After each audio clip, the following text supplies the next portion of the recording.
students, welcome to our new session of lesson 2.2, the Slovenian. We'll start with the third part. अब third part start करेंगे. Second part तक क्या हुआ था कि जो 2 days थे, 2 days उन्होंने बहुत प्रॉपरली स्पेंड कर दिए थे. फर्स्ट डे पे उन लोगों ने स्काई वॉच किया था, सेकेंड डे पे साइट सीइंग एंड जो सेटलमेंट्स थे वहां गए थे, सर्कस गए थे. Correct. Now we start with the third part. Okay, third part में हम लोगों ने कहां तक स्टार्ट किया था कि उन लोग क्या विजिट करने गए हैं? Historical important place. कहा? जहां जो नील आर्मस्ट्रॉन्ग है. नील आर्मस्ट्रॉन्ग कौन थे? First person to go on moon. तो वो कहा लैंड हुए थे, वो प्लेस पे उनका विजिट था. On the third day, their teacher took them to a place of historical importance. 100 years ago, Neil Armstrong had landed at this place. Everyone was looking forward to this visit to a historical monument. It was the oldest place in the history of man on the moon. अब सब बहुत excited थे वो place पे जाने के लिए, क्योंकि वो ओल्डेस्ट प्लेस है. पूरे मून की हिस्ट्री में जो वो है वो ओल्डेस्ट प्लेस है.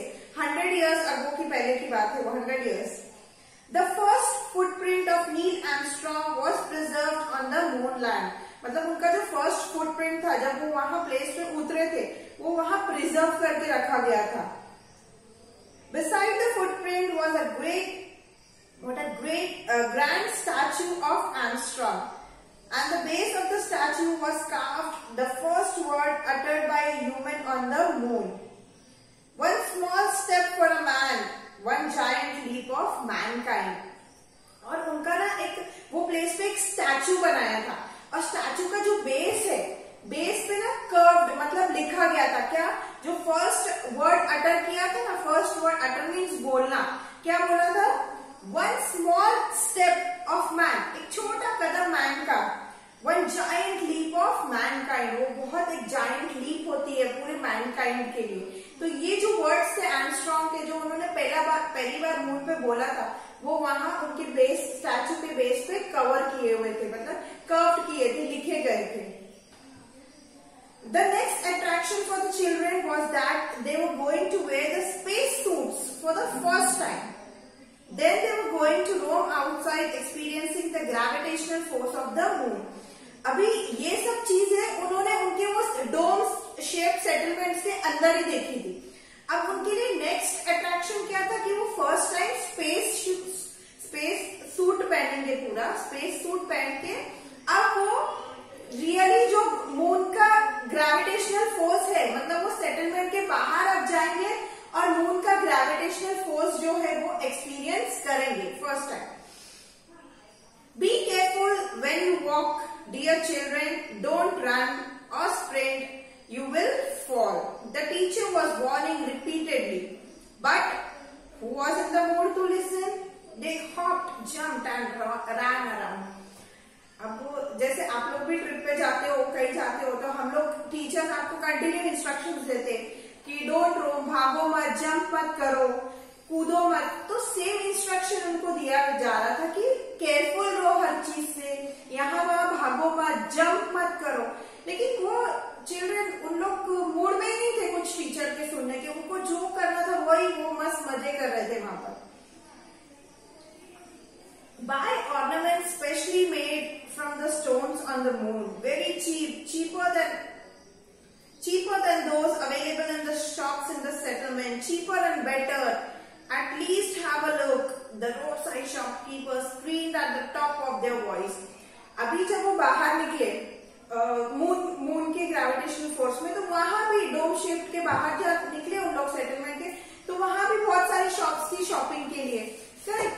तो वो शॉपकीपर्स जो थे, आप भी कभी देखो कहीं विजिट करने जाते हो तो जो रोड साइड शॉपकीपर्स रहते हैं वो कंटिन्यू चिल्ला के उनका बात करते रहते, ले लो ये ऑर्नामेंट्स ले लो, ये ज्वेलरी.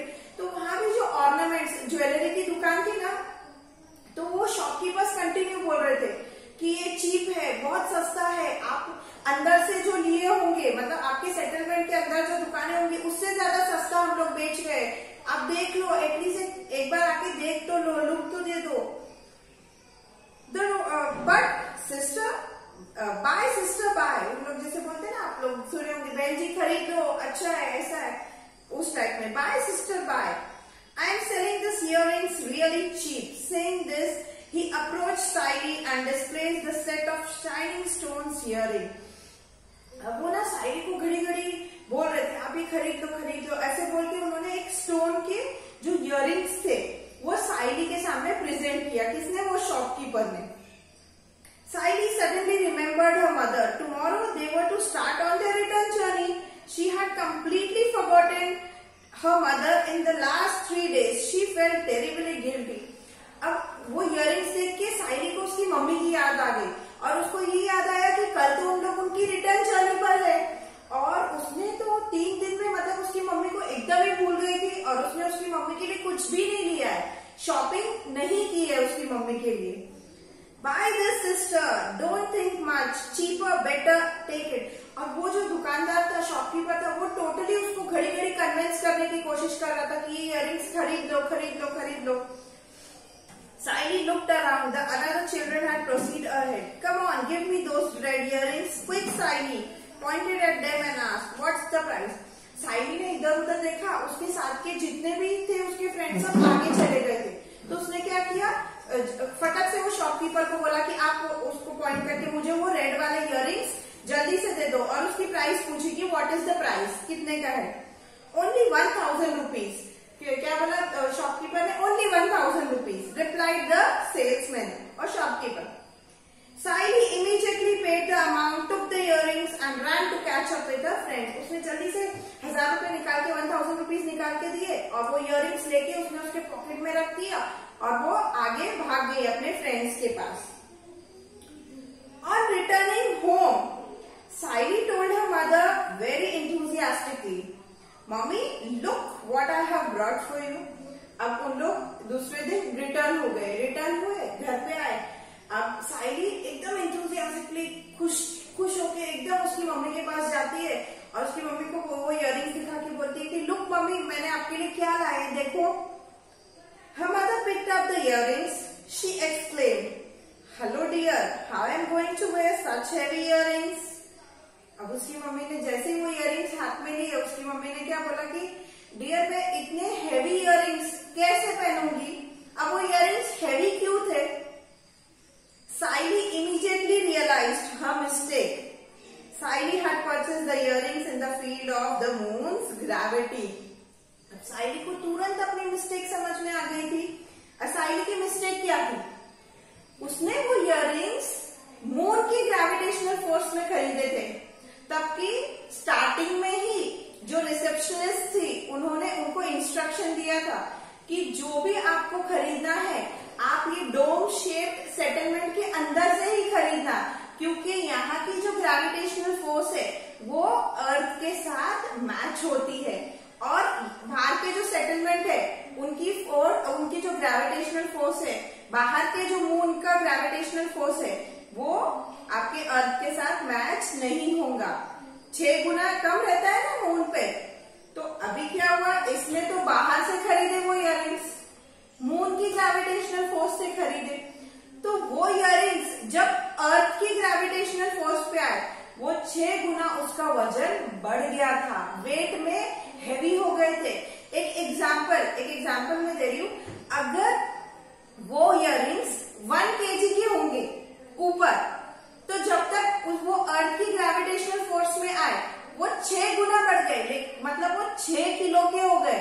एक मैं एग्जाम्पल दे रही हूँ, मतलब जो भी वेट होगा वो इयररिंग्स का उससे 6 गुना वो बढ़ गया था. तो इतने हेवी इयररिंग्स उसकी मम्मी तो ऑफकोर्स नहीं पहन सकती. अगर 100 ग्राम के ऊपर होंगे तो वो तो नीचे आने के बाद 600 ग्राम के हो गए थे, 6 गुना बढ़ गया था ना. तो उसकी मम्मी ने उसको बोला कि मैं इतने हेवी इयररिंग्स कैसे पहनूंगी.